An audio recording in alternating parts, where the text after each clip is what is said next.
BJP எதிர்க்கிறதுக்கு திமுக தேவையில்ல. நாங்க போதும்னு தாவேகா சொல்றாங்கல்ல. அந்த ஸ்டேட்மெண்ட்ட ஆதரிக்கிறீங்களா? ஆதரிக்கல. ஆ. ஆதரிக்கல. அப்ப எதிர்த்து பேசணும் இல்லீங்க? அது நான் எப்படி ஆதரிக்க முடியும்? நான் ஆதரிக்கல. ஒரு தாவேகாவும் இயங்கணும். ஏன்னா எடப்பாடி பழனிசாமி வெளில போயிட்டாரு. தாவேகாவும் இருந்தா தான் பிஜேபி எதிர்கொள்ள. நீங்க சொல்றத பார்த்தா திமுகவும் தாவேகாவும் கூட்டணி வைக்கணும். அதுக்கு வாய்ப்பு இருக்கா? கூட்டணி வைக்க வாய்ப்பு இல்ல. கூட்டணி வச்சா மகிழ்ச்சி அடைவேன். அதுக்கு எப்படி?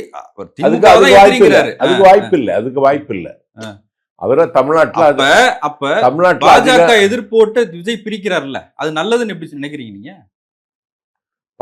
பாஜகவை எதிர்க்கிறதுக்கு திமுக மட்டும் போதாது அப்படிங்கிறீங்க. அப்ப பாஜகவை நாங்க எதிர்க்கிறோம் அப்படின்னு விஜய் வராரு.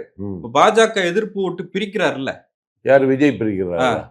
விஜய் பிரிக்க முடியாது சார். திமுகவுக்கு ஓட்டு வேற எங்கேயும் போகாது. கேட்டீங்களா?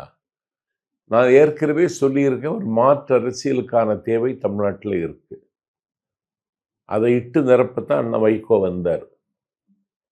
மறுமலர்ச்சி திமுகவை தொடங்கினார். அவர் தோல்வி அடைந்துட்டார்.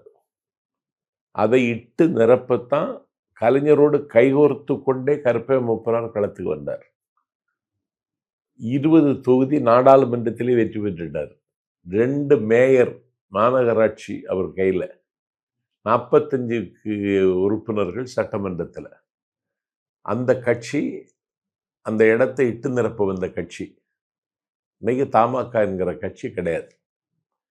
அந்த இடத்தை இட்டு நிரப்ப வந்த கட்சி தான் நண்பர் விஜயகாந்த். தேமுதிக இன்னைக்கு இயங்க முடியாம இருக்கு. 2 கதவு திறந்து வச்சுட்டு யாரு கூப்பிட்டாலும் போலாங்கிறது மாதிரி அது இருக்கு. அந்த இடத்தை இட்டு நிரப்புவதுக்குத்தான் டிவி எல்லாம் உடைச்சு இந்த டமால் டுமில்னு கமலஹாசன் வந்தார். கமலஹாசன் இப்போ எம்பியா இருக்காரு, ராஜ்யசபா உறுப்பினர். கமலஹாசன் என்ன ஆனாருன்னு உங்களுக்கு? எம்பி ஆனா இன்னும் பெரிய ஆள் இல்லை கிடையாது.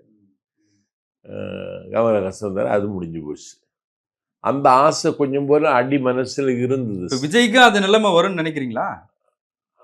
அந்த லிஸ்ட்ல விஜய் வைக்கிறீங்க நீங்க இப்ப? இல்ல, அந்த லிஸ்ட்ல விஜய் வந்துட மாட்டார். அந்த அந்த மாற்று அரசியலுக்கு ஒரு வடிவம் தருவதற்கான தலைவனாக அவர் அவதாரம் எடுத்திருக்கார். அவ்வளவு. திமுகவுக்கான மாற்றா? திமுக, அண்ணா திமுக ஒரு வாக்காளர்கள் இருக்காங்க. திமுகவும் வேண்டாம், அண்ணா திமுகவும் வேண்டாம் என்று கருதுகிற வாக்காளர்கள்